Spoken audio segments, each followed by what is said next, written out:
Simone Stewart, who is a current graduate student assistant here, and she's a doctorate candidate in mechanical engineering. We have Lizzie Mao, who's one of our former undergraduate student assistants, who was an environmental studies major. And then we also have Chloe Gentile, who is one of our former graduate student assistants, who is a doctoral candidate in musicology. And so now I'm going to be introducing all of the wonderful guests that were featured in season 1 of the podcast, starting with Professor Cassie Barnhart. She's an associate professor of education at the University of Iowa and 2020-2021 class fellow at the UC National Center for Free Speech and Civic Engagement.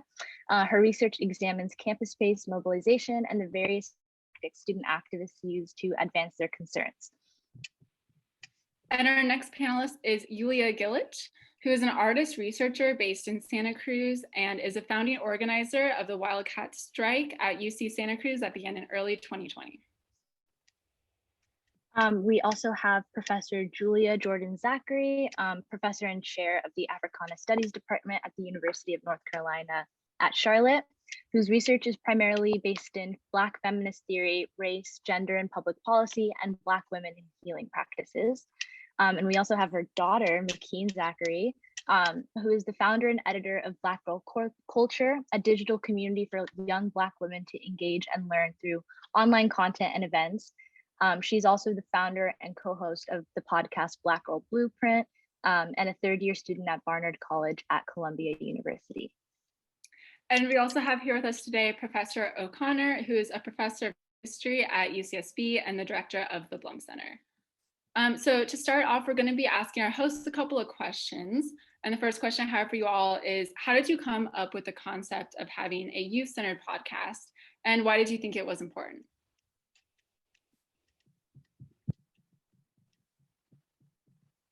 Does anyone want to take that first? I can also go first.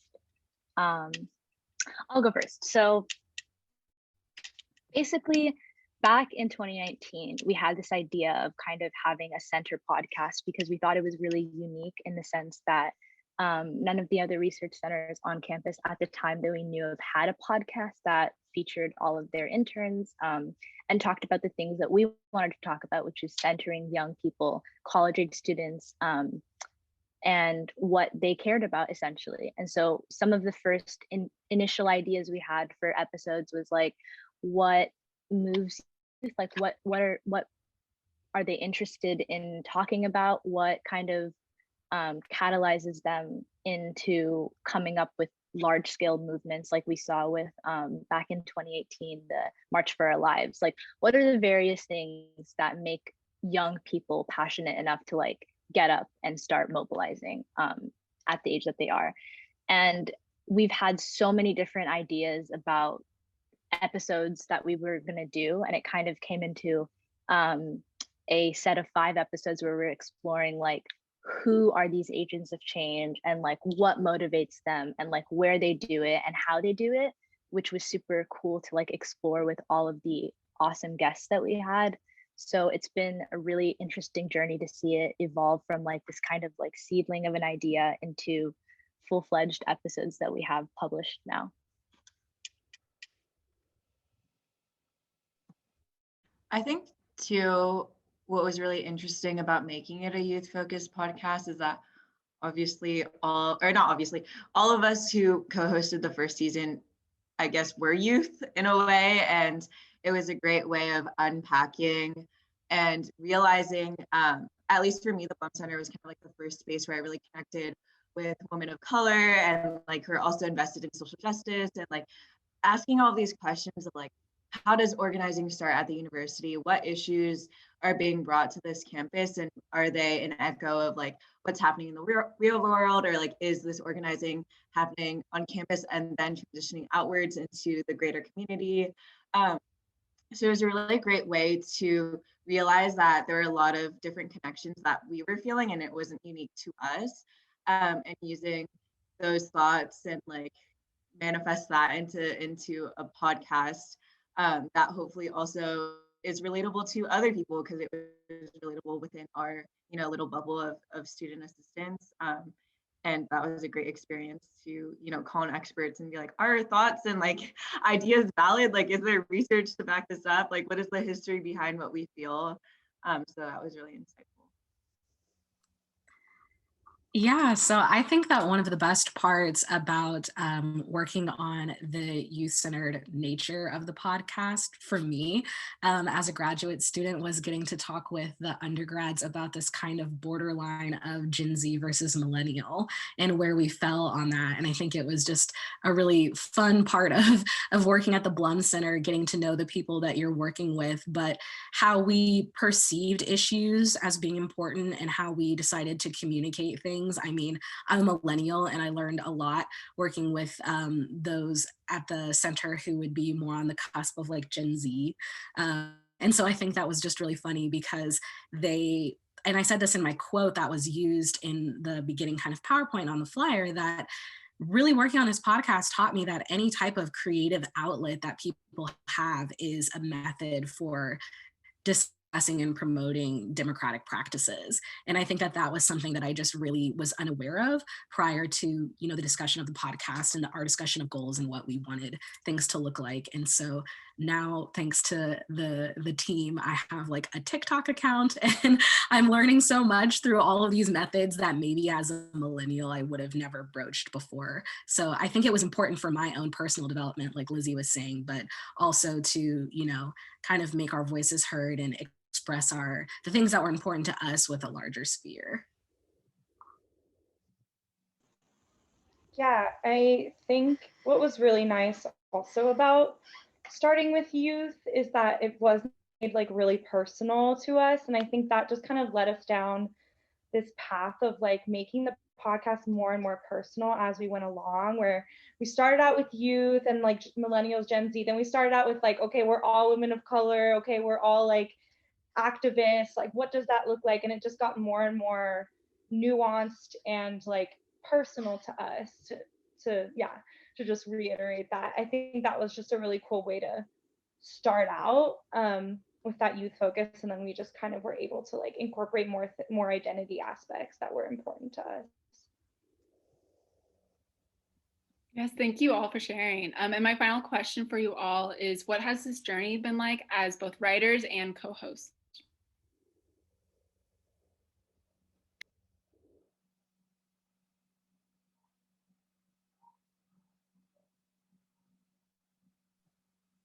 I can start this one.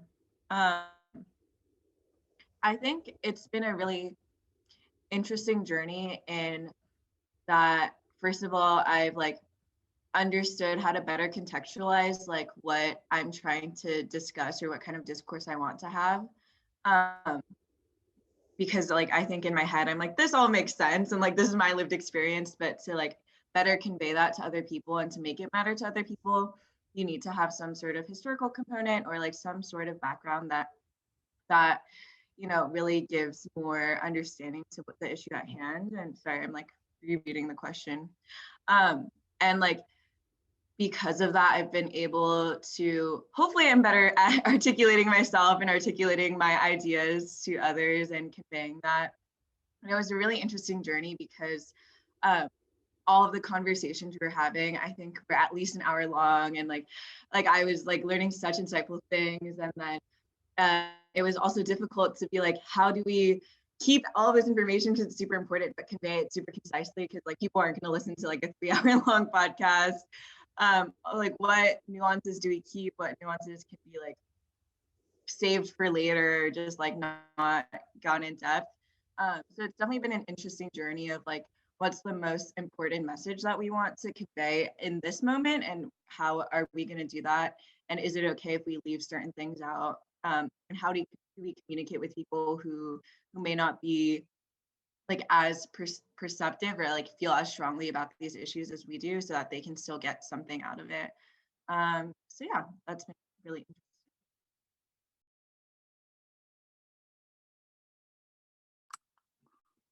I mean, I think that the journey for me was just, it was really amazing. I joked with everybody when we started the podcast that I really didn't listen to podcasts prior to working at the Blum Center. It was not a medium that I particularly liked because I have trouble focusing on a disembodied voice, which is something that I really tried to carry with me in the recording session. I remember being in that recording session with Warsan, and this was pre-COVID, but we were sitting in like a sound booth with headphones on, with mics hanging down, and Joanne was on the other side of the glass, kind of like, giving us the thumbs up. And that was something I carried with me of, how do I get people to pay attention?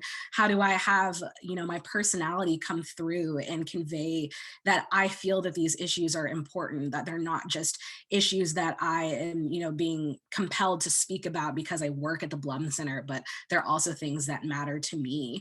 And I never really thought about all of those components of a podcast. And I realized that it isn't really until you are part of something, that until you do something, that you start to understand all of the inner workings. And I feel like I have so much more of an appreciation now for what it takes to build a successful podcast and to ask the right questions. And each episode, I think, was a journey in and of itself, from the round table kind of like throwing ideas at the wall and hoping something sticks, all the way to reaching out to people and crafting a script, all the way to the recording parts of it and finding background clips and things like that, and deciding really what we wanted this podcast to be. We talked a lot about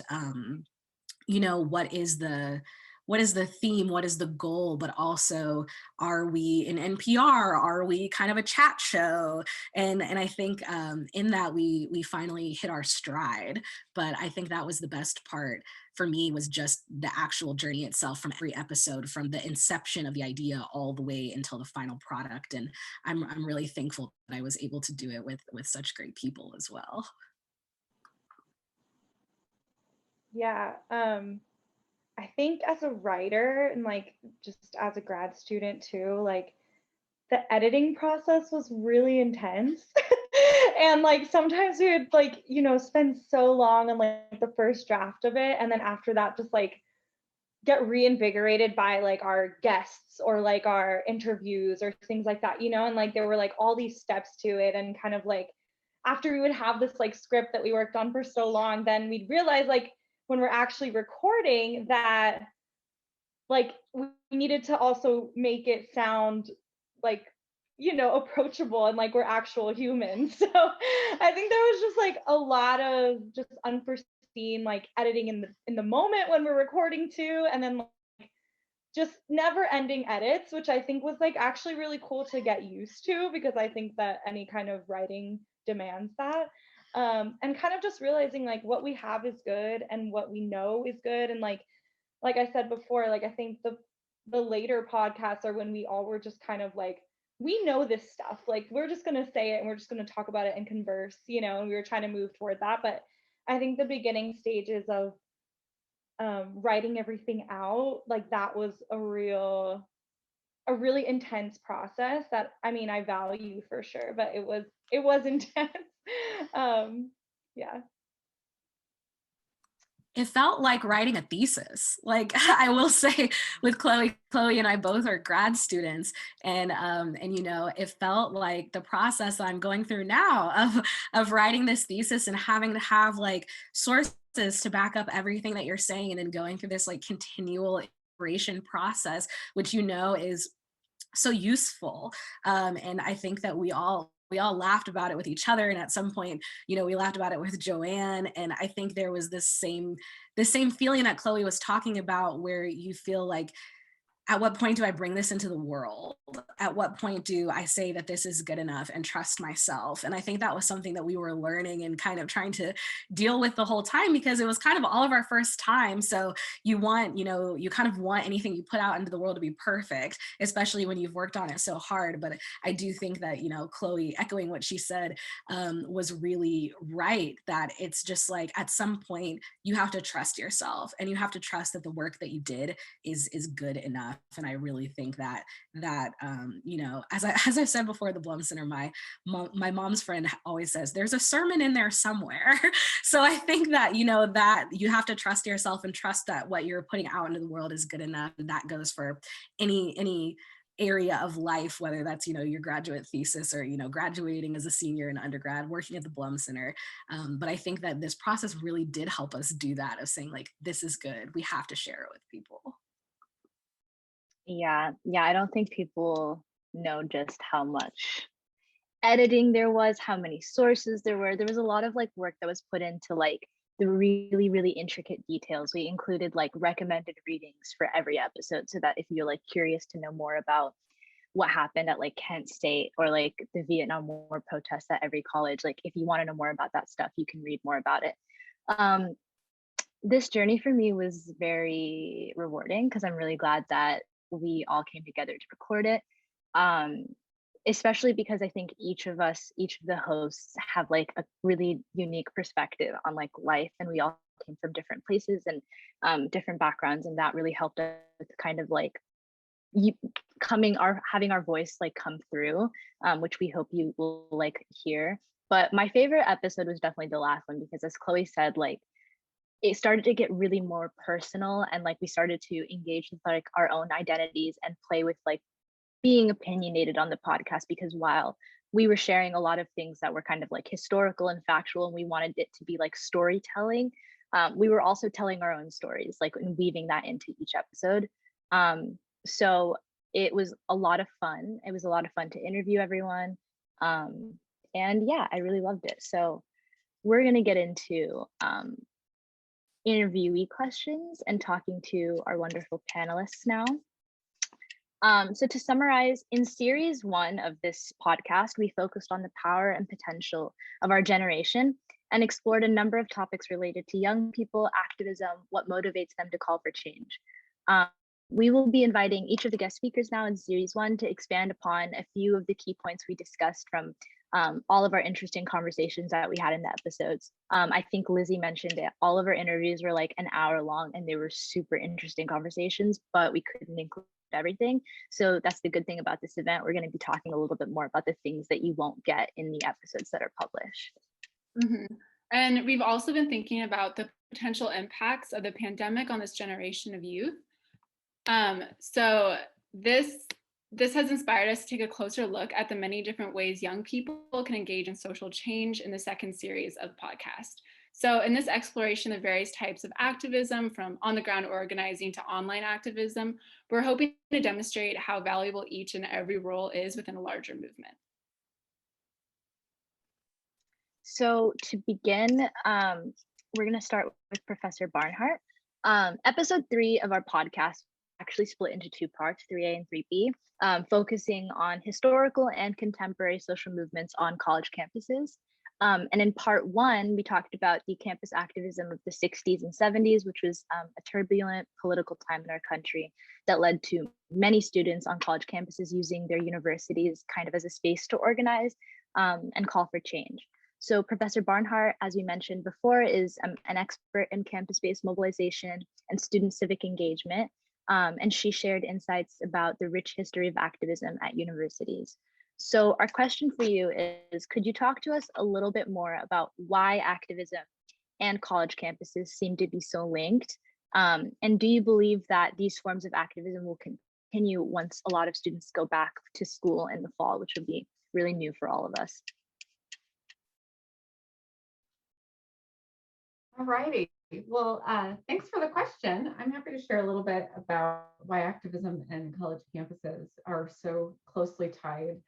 I think one of the things that any university ascribes to itself is saying that this is an opportunity for students to explore different dimensions of knowledge and different dimensions of themselves. They get to think, critically through, the classic sort of liberal arts framework about, what they aspire for the society they want to live in, and then how do they assess and make sense of how well the organizations and social institutions that they inhabit are performing for them. And so students are asked to time and again think critically about what is and what should be as to context.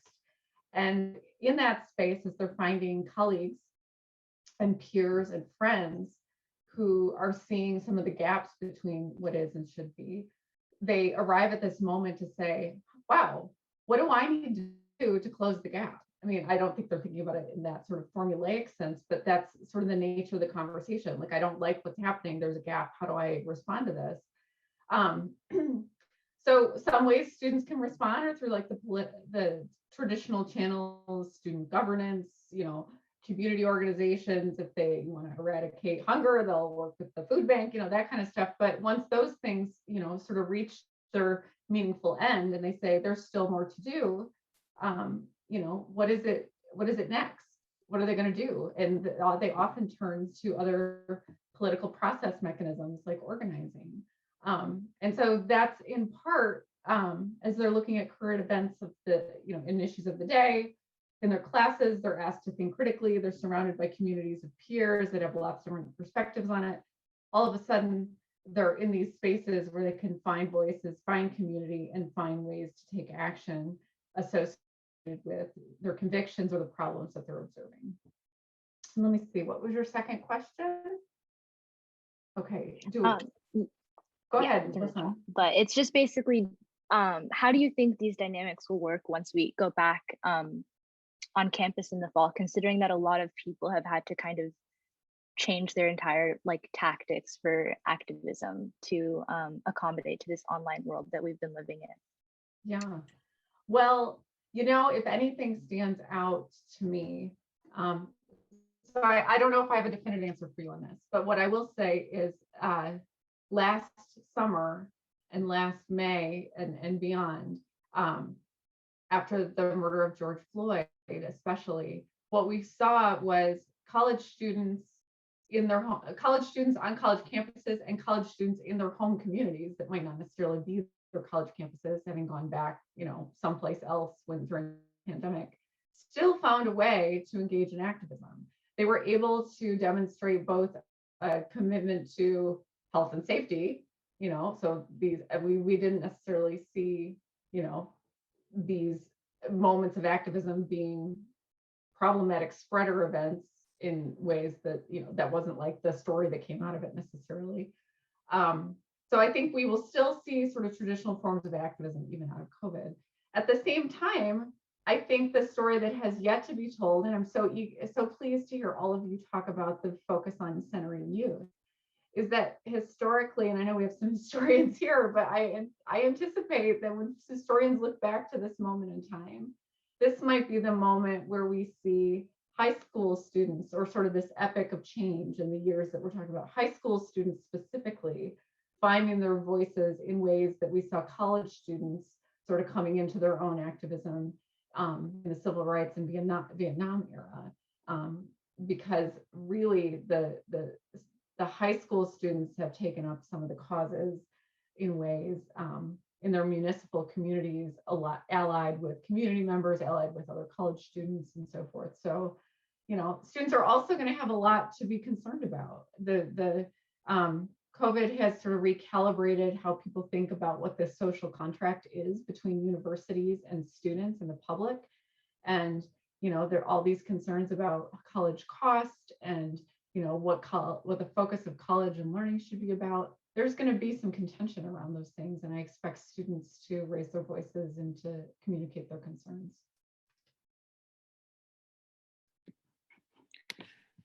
All right, so for our next question, we're going to be talking about part 2 of our episode on college campus activism. So we built upon our discussion of historical movements led by students, and we compared them to a contemporary example of activism that emerged at the UCs in early 2020.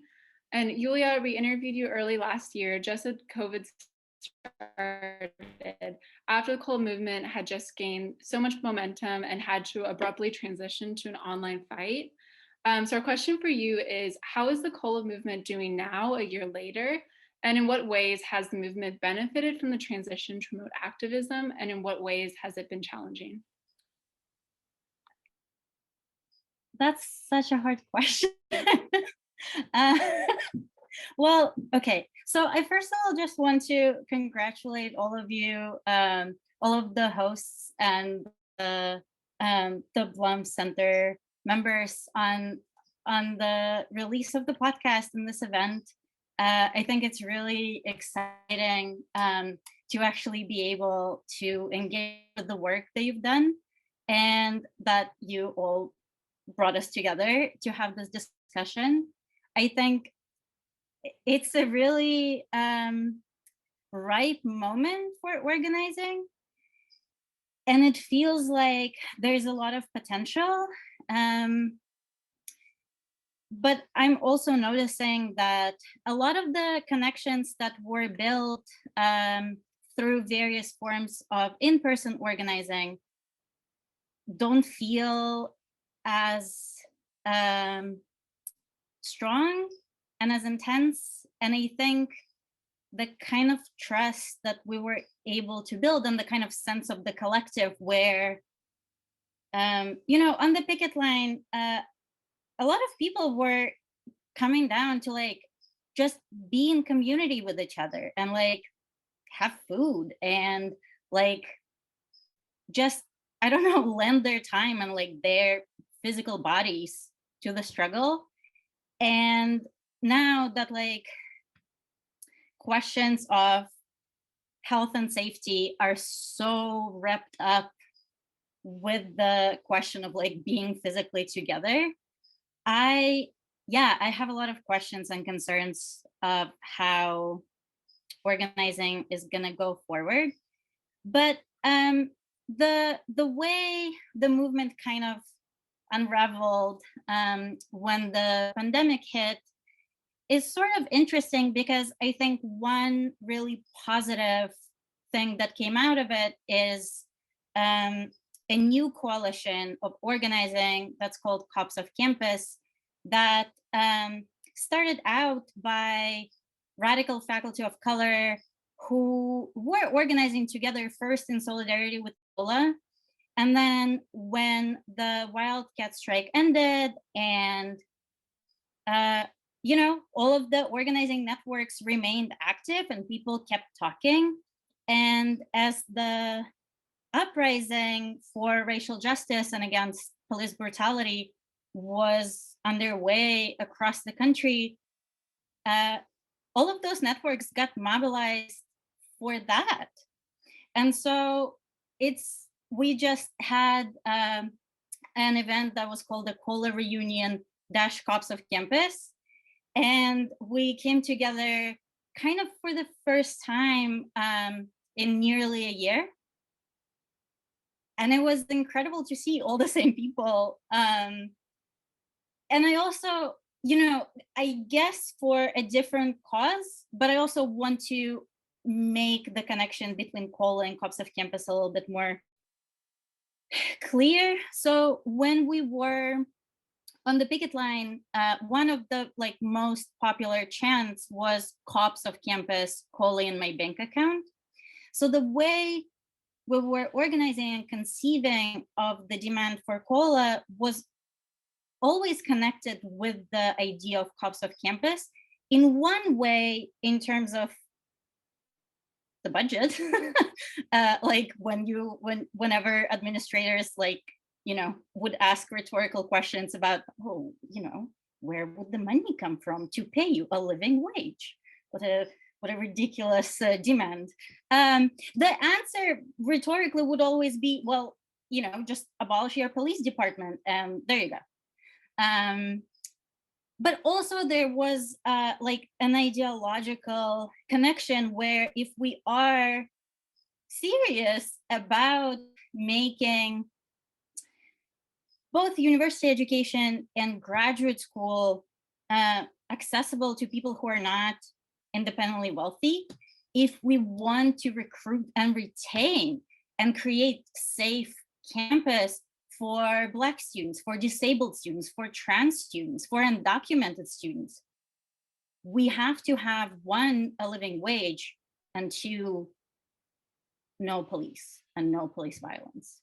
So in our mind, it was kind of always connected, but those demands were not presented together as COLA first was underway. But yeah, I guess now we shifted more towards working around COPs of Campus, but COLA is still like a node around which to articulate the conditions of rent burden, the conditions of cost of living, and not just for graduate students, because it goes for our undergrads, it goes for service workers at the university, for lecturers, because UC lecturers have been out of contract for nearly a year and a half. And it's all the same people who are underpaid and overexploited and need a COLA. So yeah, and I don't necessarily have a good answer how this organizing is gonna reconfigure once we are in person. But one thing I'll say is, like, the question of how in person is gonna look like is also a node of organizing, because a lot of people are concerned about coming back to what the administration is calling normal, with sort of a clear understanding that normal wasn't working for a lot of people. So yeah, there's a lot of organizing going on right now that has to do with reopening. So I guess once we figure that out, yeah, we'll see how we can organize in person again. Thank you, Yulia. Yeah, thank you. That was a really clear explanation of how it's transitioned to COPS at Campus. And it's wonderful to see that everyone is still organizing. So now we're going to transition to a joint question for Dr. Julia Jordan-Zachary and McKean. So in episode 4, we talked about the ways in which young activists of color, particularly Black activists, have been historically overlooked and erased from the forefront of social movements. Dr. Jordan-Zachary and McKean, one thing that we discussed last year in our interview is the difference between the way that young Black girl activists are treated compared to other white and non-Black activists, specifically in how we engage in this progressive work, but are often not given credit, accolades, or respect in the same way that non-Black folks do. And just as an example, one of the things we did talk about in the episode was comparing activist Mari Copeny, who is an activist for Flint, Michigan, and has been doing so since she was a child, and she's now a teenager, comparing her position in the environmentalist movement to someone like Greta Thunberg, who is also similarly very young, but is a white activist. So our question is, we were wondering if you were comfortable at sharing your own experiences with feeling erasure in your work, both as a professor and researcher and as a student activist, McKean, running your own platform, and any advice that you would give to young Black women and women of color experiencing this. And kind of as a side question, of course, we're going to put all of this in the chat, but for McKean, how has it been for you in maintaining your platform, Black Girl Culture, during the pandemic? So I'll defer to McKean. I'll let her get going. Okay, I was gonna defer to you, so I guess I'll take it. That's it. I'm glad you pasted in the chat because I have the worst memory. But I think in my experience, I think that, well, I was introduced to activism like early-ish on in high school. And that was sort of when I became excited about organizing, whatever that might have meant and was possible in that time. So some of that, also apologies if you hear a voice in the background. My dad only knows how to scream on the phone, part of quarantine life. But basically, it started early on. I remember we would try to organize voting registration drives, even though we were not even close to like voting age in high school, or we would try to sort of petition for the creation of different affinity groups and like different diversity conferences and our school's involvement in that. And I think it was weird in high school, there was kind of the assumption that Black girls would be the activist ones, which was interesting because I will note that I was the singular, like the only Black girl in my graduating class. And there was sort of this legacy of like the only Black girls in graduating classes at my school being the ones to sort of like champion whatever change and whatever sort of marked this new chapter for the school. So part of me resisted that because I was like, I don't even want to be considered as like that, you know, that sort of, I don't want that expectation of me to sort of be assumed true because I'm already like doing it anyways. But it's also like work you can't really ignore because you know that you're the only one there and you know that you want there to be more, but you know, in order for there to be more, certain changes have to happen. And there's always sort of the question of like, if not me, then who? So that was definitely a lot of pressure. Fortunately, it was something that also brought me joy and allowed me to connect with people outside of my school. But I think in college, alternatively, where there are not a significant amount of Black people, but like significantly more compared to my high school. It's interesting in that like, I think the problem is now like men being the face. And so it's like, we'll have all of these organizing meetings and I think honestly, using broad strokes, but a lot of the women and specifically Black women come to the table with really thoroughly thought out sort of strategies. And somewhere along the way, like for whatever makes it to the school newspaper or whatever, like the news comes to interview, it's not those girls ever. Like it rarely is, it hardly is. And I remember one time, I think I spoke about this on the podcast episode, but before I pass it on to my mom, my freshman year of college, a group of my friends, this was viral, so you might have seen it, but a group of my friends were walking through Columbia's campus, which if anyone's been on it, it's like completely open and you can just walk through, like it's public. So we were walking through, we had just come back from, I think, dinner somewhere, or I don't even know, it doesn't even matter. They were going to the one dining hall that's like open late at night that's on the other side of campus. And in walking, there was a group of like 5 Black girls walking together, like laughing, they were having fun. And a white student walks up to them and basically starts screaming, like, look at that library, like, look at the names on that building, like, you don't see any names of Black people, like, it's my ancestors that allowed you all to be here, like, all of this sort of craziness. And that was a moment where there was a lot of organizing that followed in response by Black students, but students broadly. And it was so bizarre because it was specifically a group of Barnard students. For anyone who doesn't know, Barnard is like the Women's College of Columbia. So it was specifically a group of Black Barnard women students that were attacked. And somehow in the organizing, it became a conversation about like the Black Columbia experience, which then sort of erased the fact that like exactly who was targeted by this man, and the response of like the Black public safety officer who came and was like, he's just expressing himself. So that was like one iteration that I think was really reflective of like the erasure of Black girls from activism, and also the erasure of their experiences that often fuel the activism. So it's an interesting experience. But before I pass to my mom, I guess I'll answer the last question.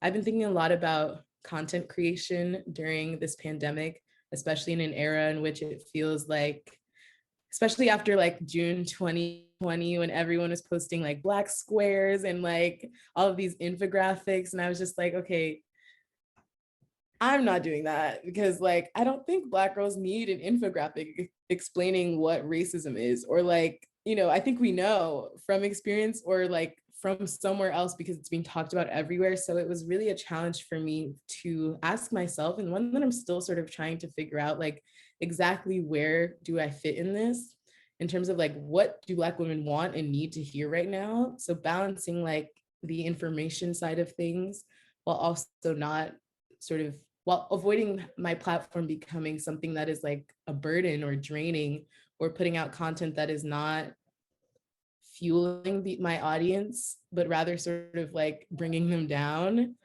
So it's tough. It's tough, and I'm constantly thinking about it, but that's where I'm at. Mom, what do you have to add? Don't let everybody know I'm your mom. No, it's too late now. So the question asked about erasure in both as a professor and in research. And, you know, I kind of go back sometimes to thinking about Mariah Stewart and her kind of righteous anger when she indicted both white folk and Black males for ignoring Black women. And this was back in like 1832 or something like that. I might get the specific date incorrect. So Black women have long fought this notion of erasure. It's part of Black feminist thought. And I remember how I kind of came into writing some of what I write, and it happened when I was an undergrad student. And I can't remember if we talked about this in the podcast, so please remind me and tell me to move on if we did talk about this in the podcast. But I was an undergraduate student, and I'm from Barbados. So here I am. And I think when I took that class, I might have been I started college about 16. So I might have been about 18 years old in this class. And I wanted to be an economist. And so I'm sitting in this economics, I think it was like social welfare policy, something like that. And to my knowledge, I was like the only Black girl, in this economics class. And the professor said that on the 1st and the 15th of every month, drug sales increase because that's when welfare recipients get their checks. And it was kind of implied in the conversation that welfare recipients were primarily Black and poor, etc. And I remember raising my hand and asking the question, well, don't Black women, doesn't the rest of America get paid on the 1st and the 15th of every month? So how do we know that drug sales increase as a result of welfare recipients, i.e. Black poor women, receiving a welfare check? And I cannot remember her response, but what I can tell you is that it prompted me to write the first book that I wrote, which is a book about social policy and this kind of social construction of Black women. And ever since then, I've been really trying to grapple with how Black women are pushed to the margins and how Black women resist being pushed to the margins, right? And so how Black women continue to speak, even though some people would prefer that they be silenced. And I've had so many experiences with individuals trying to silence me. And I just recently received a royalty check from that first book, which was published in 2008. And I can distinctly remember the editor of that I was working with said to me, oh, this book isn't really going to sell much, and because it's a book on Black women, right? 2008, 2021, and I'm still getting a royalty check. Granted, I'm not going to get rich off the royalty check, right? But I think it's important to mention that here was this man telling me that it was useless me trying to write a book on Black women and that nobody would really read it or think about it. And they weren't going to put a whole lot of effort into it. And they really didn't. It wasn't really publicized by the press or anything like that. So fast forward to, current times, and some people are surprised when I tell them that, I still struggle with getting my writing placed in certain venues. Primarily, I think because I write on Black women, and I write from a particular perspective, right? So I'm not writing about broken Black women, etc. I'm not writing stories of dysfunctional Black women, for lack of a better term. I'm not writing those stories. I leave other people to tell those stories. So here I am writing from a personal position of the margin, and my research is also from a particular position of the margin. And that has implications for how I'm able to tell the stories that I'm particularly interested in. And I'll end by saying that, I've come to this place where I recognize how I'm pushed to the margins by particular structures, right? Both in terms of intragroup and also intra-group, something that we sometimes ignore. But then how does one hold on to your voice? So how does one, when you recognize how you're pushed to these margins, how do you recognize and hold on to your voice and continue to be an activist, however you choose to define it. Continue to tell the stories that are important to you. And I kind of see McKeen grappling with that a little bit as she thinks through her platform. Right. So like, what is your authentic voice as times change?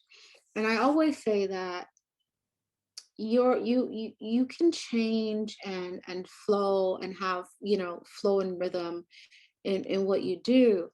But when it comes from a deep place of truth, right? Particularly your truth. And when it's built, when you're building what you say and what you do on a platform of truth, it doesn't matter necessarily how far you get pushed to the margin, because the people that need to hear what you have to say will find it, which is why I talk about that book and from 2008 that the press never really promoted, but yet individuals continue to find it.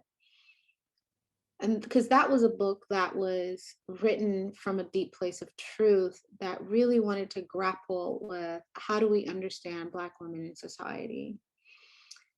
And then how do we hold people accountable for how they are treating Black women in society, right?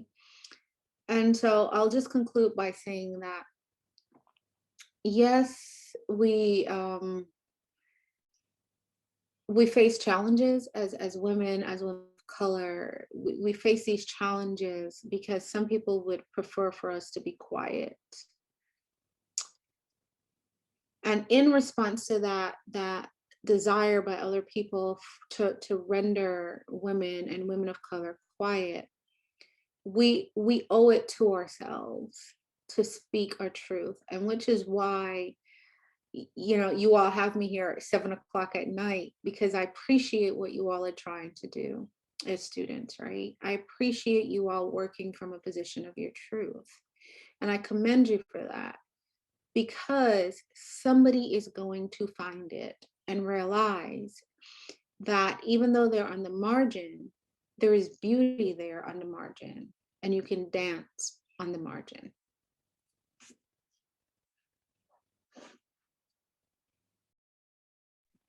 Yeah, that was a bar. Like Ms. Keen said, thank you so much. That's literally, y'all, that is exactly how our episode ended last time, like our interview. It was like so clean, so beautiful. I think Brenna is going to take the last question, so I'll pass it on to you. All right, so in our last question, we want to take a step back and think about the broader impacts of the pandemic on this generation. In episode 2, we touched on how historical events like 9/11 and presidential elections have been a historical turning point in influencing the socio-political views and activism of youth today. So Professor O'Connor, we spoke with you at the start of the pandemic that has now lasted over a year. How do you think this new historical turning point event will shape the lives of our generation as we prepare to enter a post-COVID reality? Well, first of all, thank you for having me back. And also, I just want to say how excited and proud, and I've watched this podcast develop from the start, and I think I had the privilege of being one of the first interviews, so I appreciate that. I also, just speaking of various historical moments, watching you kind of step into a historical moment, and what you're doing, what this is doing is playing a role in shaping it, and that's amazing to watch. And in some way, that's my way of saying, as a historian, I have to be responsible and say, we won't know until far into the future. But a couple of thoughts on that front. Just again, to put this, I'm always putting things in context, just in terms of some of the reasons why we need to look at this as a moment and still make sense of it as it's unfolding. One of the things that excited me so much about having a student-led and a student-voiced podcast is because in my own teaching, I kept realizing that I was assuming knowledge among my students that as they got younger and I stayed the same age, they didn't have. So for example, and this is what has me thinking a lot about historical moments and what they mean and how they shape our lives as we're living them. More and more students would come into my classroom and they had no immediate experience of 9/11, which was for so many people such a shaping moment. And it shapes things in ways that are very obvious, like, you know, going to the airport became a different experience all of a sudden, but also in certain sensibilities that are hard to measure and need to be spoken out loud. So thinking about the pandemic as a moment too, I mean, first of all, what's been so amazing about it is that it's the way it's taken shape, in some ways defies any expectations one would have had of it. The notion that this pandemic would be a moment of extraordinary activism, which it has been, and in which actually the experience of pandemic, I think in some ways made ongoing activism that much more insistent. It's not that even though it's incredibly hard to keep up, but one wouldn't not necessarily have predicted the response, that not only that the response to George Floyd's murder would open the door, and actually literally open the door to people going back out on the streets and staying there, but that it would become a moment where you could bring together concepts of pandemic and epidemic and use them to inform the organizing on, you know, the anti-violence and anti-Black violence in particular front, that these two things could inform each other. So I think that's going to continue to happen. Certainly, if anything, I feel like people who were energized to be activists before have become that much more energized and insistent rather than undermined and enervated the way some would have predicted they would have been. So I feel like activists now are defying the pandemic. The other thing that's been incredibly interesting to watch is the way the pandemic has, this is pretty much unexpected.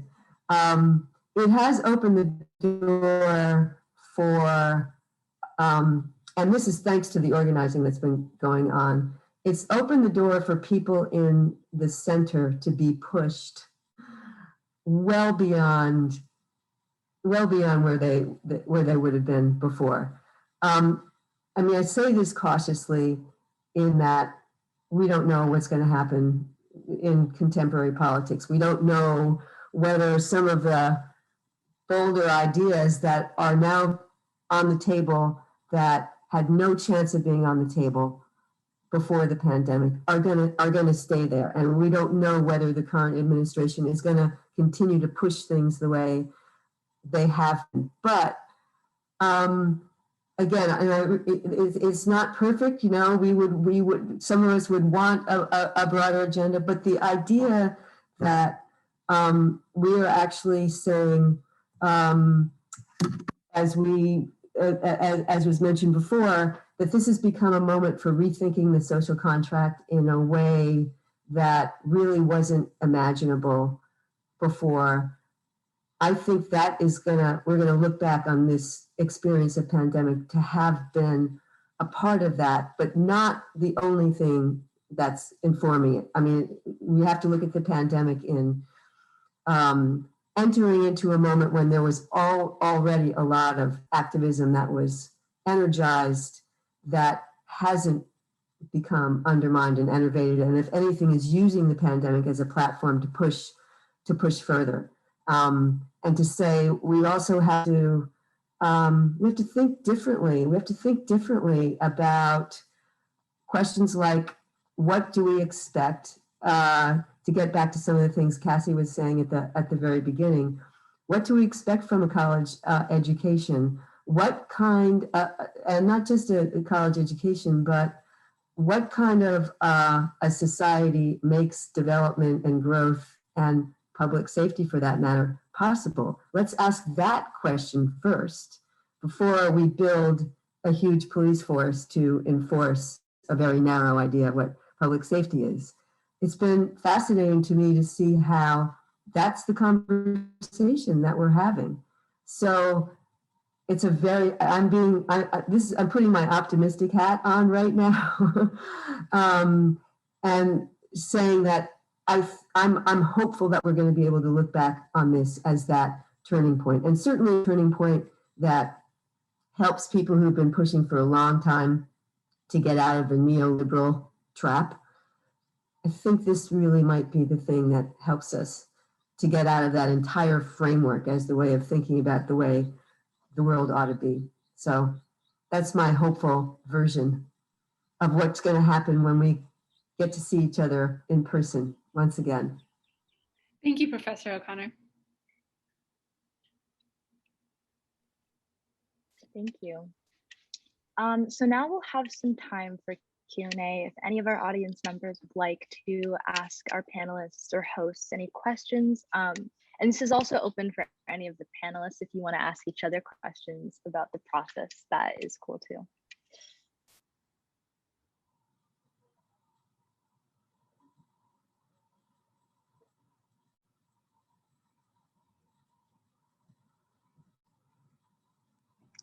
If we don't have questions though, there is always the option to end early. But Warsan, I have a question for the creators. yeah.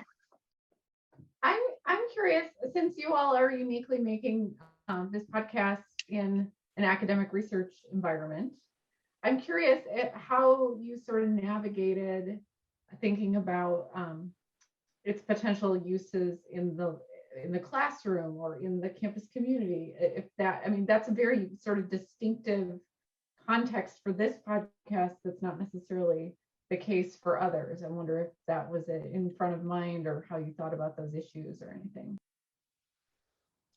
Yeah, so I remember maybe briefly talking about it with Joanne and like everybody else. What was it, like one thing that we really needed to figure out when making it is like, what is the purpose of this? And like, who is it for? Is it for young people? We're making it about young people. Is it for adults to understand young people? Is it for professors? And I think that we made it versatile in the way that it's for everyone. And I think that it could have a lot of usefulness in the classroom if professors want to be having conversations about things that we talked about, like historical movements, but also like what was happening at the UCs at back in 2020 with COLA and the Wildcat strikes, because those were happening at multiple UC campuses and involved so many of our own TAs, even as like undergraduate students. I think there's a lot of useful potential in using our podcast as kind of like a resource, but there wasn't any clear intention on it being kind of like something that for professors to use. But I think it would be super cool if they did. Does anyone like else have thoughts on that? I think the context of working on the podcast on a university campus was just really interesting. And I think that it shaped some of the ways that we approached the questions that we were asking. I remember in the first podcast episode that I worked on with Warsan, we did on the street interviews with students, which was the first time that I had ever participated in something like that. And I think of my mother who is present but has her camera off, who was formerly a news anchor and had to do many an interview with people. So I was channeling her as I was doing those things. But I think it was really interesting to get the perspective of university students, and especially university students at UC Santa Barbara. I think that McKean did a really great job kind of talking about the context of being a university student. And I think Yulia also described, that it is this kind of strangely insulated environment where people there's a diversity ideology, but you have people from all over kind of coming from different backgrounds that have found a home in this environment. And I think that that is something that is very special about our podcast, that I was able to talk to students, in between classes in this very high traffic area, and, kind of asking them off the top of their head if they could name issues that were specifically important to them. And so much of what they thought was important was contextualized by the fact that they were students.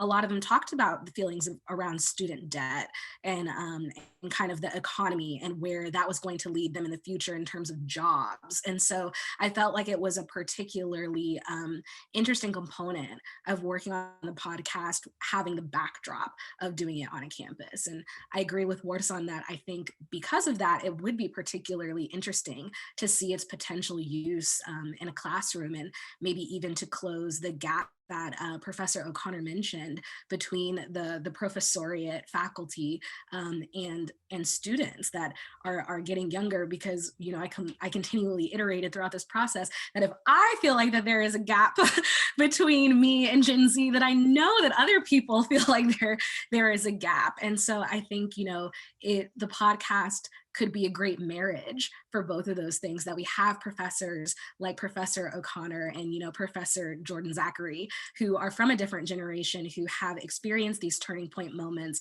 communicating with young students who are speaking from the perspective of a student who's currently in university. And I think that was just like one of the amazing things about working on the podcast. So I'm very excited to see where it goes. Mm-hmm. Yeah. I was really interested in Nakeem, you said something about Black girls don't need another infographic. And I am really interested by that comment. I would love to hear some more discussion of it, partly because I do find that I'm constantly trying to say that to deal with the one of the issues with the whole generational thing is the just changing world of social media, right? And the way people literally process information, the way they get things across. And I'm constantly trying to say to my students, an infographic is a way of displaying information, but it's not the information. It's not the thing you learn. Like the thing you learn is like all the stuff that goes into that infographic. So I just, since you raised it, I wonder if you could talk more about your own feelings about all of these various media platforms and what you found useful, what not. And yeah, that's a question I ask myself a lot too. I think Instagram, the platform itself, like as a company, absolutely was profiting off of these infographics, and that is why like subsequently the algorithm bumped them up for like a solid, I don't know, it still does a little bit, but it kind of fell off. But like for those like May to like maybe November of last year, I think there was an incentive for people who wanted to make platforms or either already had them, because it was so much easier to grow if you were posting these things that would get bumped up by the algorithm. So I definitely found myself being like, like maybe this is the time for me to start like learning how to use Photoshop in this way so that I can too like grow my following or like everyone else is doing. And then I tried it and I made a couple, and I was just like, one, they take way too much work. Like they take a lot of work to make. Most people don't read the actual information. You can only include so much information, like you were going to say, on a graphic about such complex and like deeply studied topics. So it sometimes does feel like you're just scratching the surface. The problem also is like a lot of people don't, I hate that I'm about to say this, but a lot of people don't really cite where they get the information from in these graphics either. So it's like, where did this come from? And obviously we're not going to cite it like MLA or whatever format, but like there's no links, there's no sort of pointing you to learn more. It's kind of like, okay, you've read this infographic and like now you are knowledgeable. And also it was just so like frequent. So the problem also with this sort of topic of the algorithm is like, technically, if you are like a stellar person on Instagram, you're posting every day of the week and you're posting the things that you know will get boosted. So that would be a lot of infographics in a week, which one was like literally just not practical for me, but also it's just like, how much of it's going to stick then was kind of just the question I found myself asking myself all the time. Like if I'm posting a thread or a full thing that should really be like a series of articles, if nothing else, let alone like a book, maybe even a topic that is that complex, like if I'm posting different topics so frequently just to gain followings, is that following who I want it to be? One, and like also, are they really like engaging with it, or are they just like adding it to their story and then keep scrolling, which is really what was happening. And the part about sort of is who comes to follow and responds, like my audience. I was noticing I was gaining a lot of white followers in that time, which was not necessarily a problem. Like they're welcome to follow or whoever wants to, but it was also like, it's very interesting that like I'm posting these infographics on a page called Black Girl Culture, and the only people following me because of them are white people. And like to me, that was like my motivation to stop. Not saying I didn't want them to follow, but like that was the signal to me that like, okay, this is not what I've claimed to be my target audience. This is not what they want. So like I need to be doing something else. So I hope that helped. Well, so do we think a podcast is a, because there's a lot of podcasts out there too. How do we, this is a question for everybody. How do you make a podcast a venue for not the anti-Instagram, like the conversation, the thoughtful? How do you get it out there? How do you make it the not TikTok too? I know, Simone, you have a TikTok, but 15 seconds. So anyway, any thoughts about that for this is for everybody, especially those of you who just finished your first season. I have some thoughts also about Instagram and infographics, only because I think what McKeen said like really resonated with me. Like Black girls don't need these infographics, but mostly like I think what gets lost on social media is like, who is this for? Like who are you trying to teach? And there's a lot of people I think who benefit from Instagram infographics in the sense that like it's there to like highlight awareness, and like we can't be hypocritical. Like us at the Blum Center, we post infographics all the time. Like that is what our Instagram is for. It is to post infographics. But I don't think we ever kind of say this infographic is a replacement for doing research. I think our goal is kind of like, this is a way for you to get one foot in, and like we want you to look at these resources that we share as well, because we always cite our sources. But I think like at the same time, what I've been seeing with the oversaturation of infographics, especially when it comes to content that has to do with something like the Black Lives Matter movement, police brutality, really loaded conversations, right? Some of them can be very triggering and traumatizing for Black people. So I'm like, if you're going to have Black people and our interests like first, you shouldn't be posting things that are traumatizing or triggering. At the same time, I think a lot of people think or have thought like in the past, if I share this infographic, I've done my work. Like I know everything now. I'm not racist. I posted a Black square, so I'm an ally.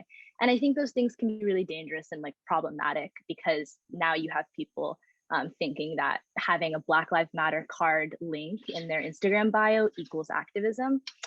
So it kind of shirks a lot of responsibility from non-Black people from doing the work that needs to be done. And that's kind of some of the things we discussed in like episode 4. Like, yes, Black women are always doing labor, but should they have to? And I think this is one of the reasons why. It's because when people who are non-Black do labor, it's kind of in ways that are not necessarily helpful. And now you're oversaturating like hashtags that were once used to like communicate information, right?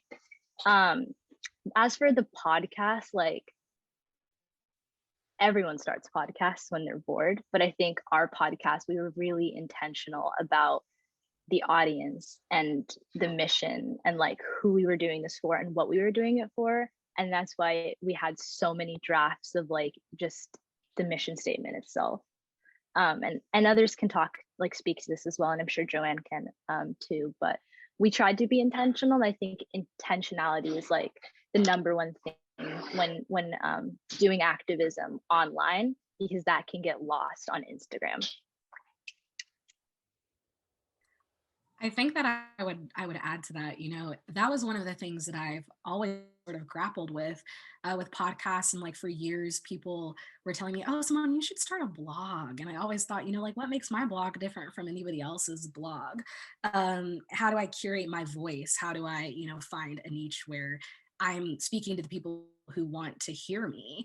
And I think that Warsan made really great points that, we really try to be intentional about the podcast and intentional about the brand. And throughout this whole conversation, I was just thinking about what Makeen was saying about a lot of these infographics not citing their sources. And I read something that was really interesting on Facebook the other day, and it was more related to the conversation around COVID and vaccination rates. But it was a professor, and I don't remember her name or where she was, but she was talking about how social media has become somewhat the death of expertise. That now that the information is available to everyone, and there's so many different ways that you can find it, everyone is their own expert.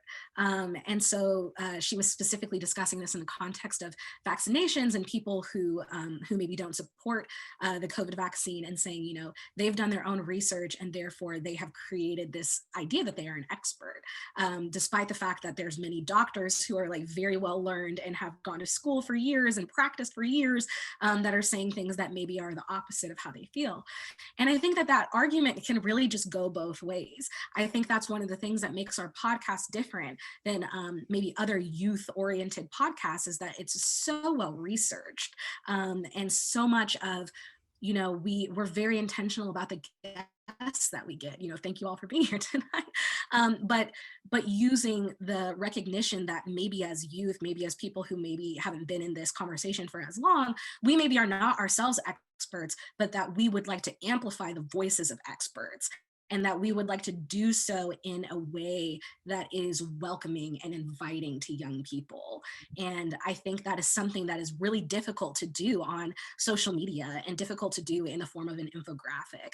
And I do think that the Blum Center does a wonderful job. Tip the hat to Aniket and Brenna, because they work so hard on all of the social media that we have. Our presence as a Blum Center is thanks to them. But, I know the research that these two put into creating these infographics. And so I think that's something that, we have to really communicate with people, that like, this is the defining importance, is that like, this isn't something that I did a couple of quick Googles and I added some like really great, Photoshop to this, that I have consulted people who are experts in their lived experiences or by academia in these fields. And I am the platform through which they can speak to other people. And I think that that is really what sets our podcast apart from other podcasts. And I think that going forward is what is going to kind of set the different tone on social media and on things like, TikTok and Instagram. And I thought TikTok, I'll be honest, like when Lizzie and Warsan and like the other, Gen Z folk in the Blum Center office would talk about TikTok, I'm like, I don't understand this. Like, I don't understand what this is about. But now I'm like deep in the TikTok game. My friends can confirm, my mother can confirm, because I send her TikToks all the time. But it is really amazing to me how people have used this 60-second platform to share their experiences and to kind of dig into this expertise in a way that is even more difficult than a podcast, right? Because you only have a limited amount of time. And I think, I had a friend text me the other day saying that she learned a lot about pronouns in the LGBTQ plus community from TikTok. She watched a TikTok where a queer person explained their pronouns. And she texted me, was like, did you know this? Did you know this about they, them? And I was kind of like, well, yeah, I mean, I have queer friends and I talk to queer people. But I think that like there is such a broad reaching kind of method that social media has. So I think it's like, I struggle on the border that I don't think that we should necessarily be counting social media out. I do think it's really easy for it to turn into like misinformation and this everybody's an expert. I did my research, I saw you post that. But really maybe how the question is more like, how do we amplify the experts on these platforms? So that's something I'm kind of interested in seeing as we go forward.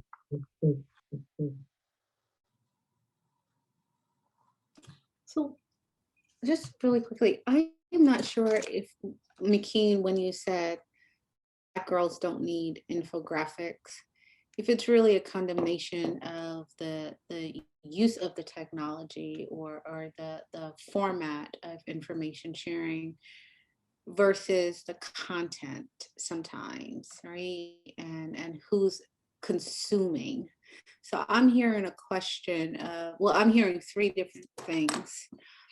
A question around content, a question around how we consume information and who's consuming what information and how. And then how do we make that information available to people in a way that it resonates, it moves something in them, right? Giving your audience. And for some reason, I keep thinking of Ida B. Wells Barnett, right? And her commitment to telling a particular truth in American history. And she didn't necessarily, I mean, I don't know why, I don't know what motivated Ida B. Wells Barnett, we can guess. But she wanted to document something in history where it wasn't being documented, and in a way that it wasn't being documented, which is why she wrote so passionately about the lynching of Black folk in America. And I oftentimes say to students, you know, if we didn't have that record, then history could tell us anything it wanted to tell us. And so I'm kind of sort of hearing that as you all talk about podcasts and TikTok and, you know, infographics on whatever platforms and things like that. And I think it's a fundamental question that those of us on the margins who are trying to document our lived realities grapple with, right? Mm-hmm. And so I just wanted to kind of broaden out the conversation a little bit. I think what I'm hearing McKeen saying is that the way that the infographic is used, the way the information is shared, the knowledge that's often presented isn't necessarily moving Black women in a particular way that we want. There's a kind of way of speaking to and about Black women that needed depth and maybe a reconsideration of how that information is presented, a reiteration or a reimagining of these platforms that have grown in popularity. And McKee, you know, I'm sure she won't tell me if I'm wrong here. She'll tell me when we get off. She's not shy about telling her mom when she's wrong. But anyhow, that's kind of sort of what I'm hearing, which I think is a very valid conversation, right? That's worth digging into.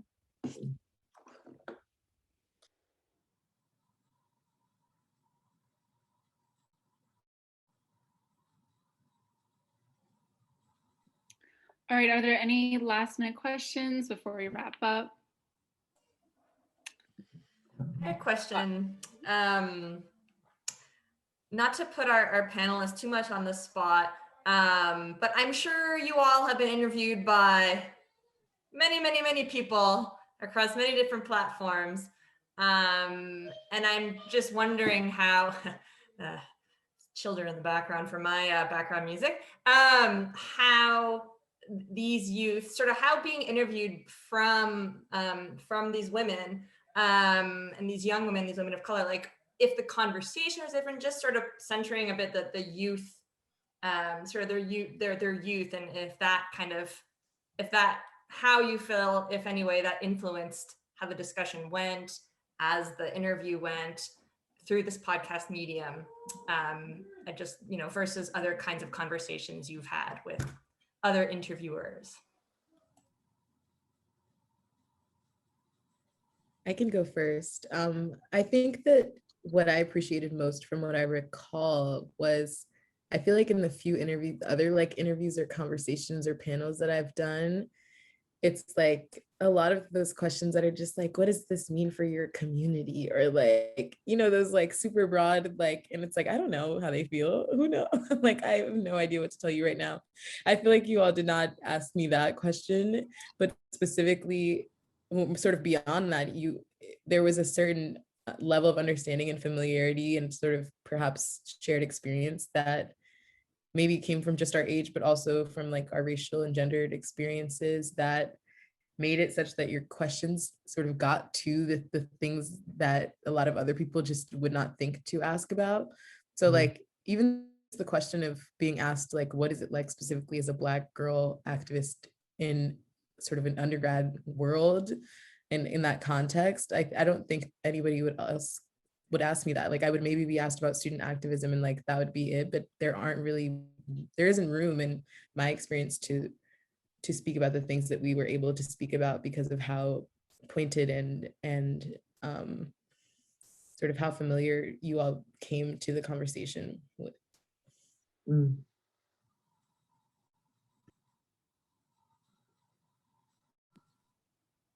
I'll jump in. I think it's a really interesting question. And as I think back to the moments of our conversation, I think the first thing that stood out to me was the group's preparedness and authenticity. Like they were coming to the conversation wanting to learn and to also, you know, they clearly had questions. Like that's what I mean by preparedness. Like they were like, I'm trying to understand this, and the stakes are more than me just getting a task done.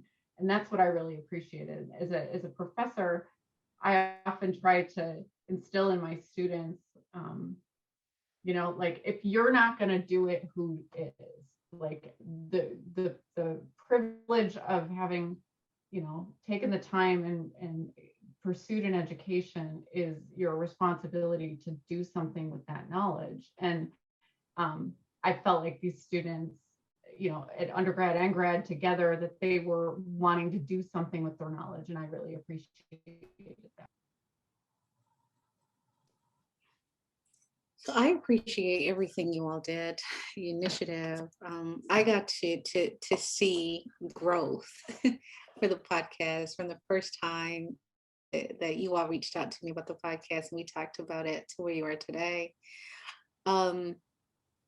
I don't know that it's necessarily different from some of the things that I've done. So, but what I would love to spotlight, and I was actually planning on sending you all an email, is that I could see the confidence that's exhibited today and how you all have, how that's grown, and you've kind of settled into, well, this is what we're doing. This is the identity of this podcast. This is the identity, right? And that feels really, I guess I could say that feels different because it does have a unique identity that's grounded in multiple places, right? So oftentimes people will interview me and they're only grounded in one space, but this is grounded in multiple spaces. That's really refreshing. And I think, you know, I come back to, that's why I said yes at the beginning. And that's why I say yes at this time of the evening. And I'm really delighted to see what you all are going to do in your next season, and to hear your voices, and to see how you all own the fact that you can operate in multiple spaces and you don't need, sorry, I saw the chat. All right, I'll handle her when we get off the Zoom call, but she didn't lie. But really and truly, I really want to see how you all own the multiple spaces that you're coming from, right? And I mean, truly own that, and step into it really boldly, because when you all first approached me, you all were a little timid, and I could sense that. And I'm really seeing that shell fall away, and it's beautiful. That is so great to hear. And I think it's manifest and will be manifest in the season, which I urge everyone to listen to. The one thing I would say in answer to the question is that many times when I'm being interviewed, I feel like the interviewer wants an answer from me, and the interviewer knows the answer they want from me. They're just like sucking information. And you also feel like this is going to be edited the way the interviewer wants to hear. And there was none of that, none of that. I mean, it genuinely was, yes, both well researched. So you asked me relevant questions. Thank you for asking me relevant questions. But I also felt like you wanted to hear what I had to say, and you wanted to hear what other people have to say. And that is, I mean, it's a gift from the standpoint of the person being interviewed. So thank you for that.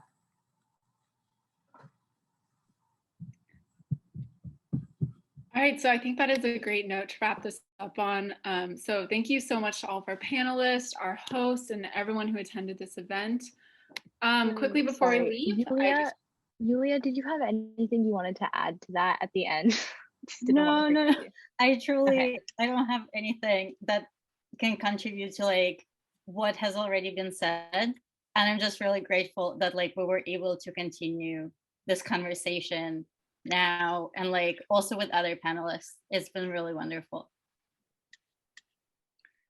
Thank you. So yeah, so that wraps up our event.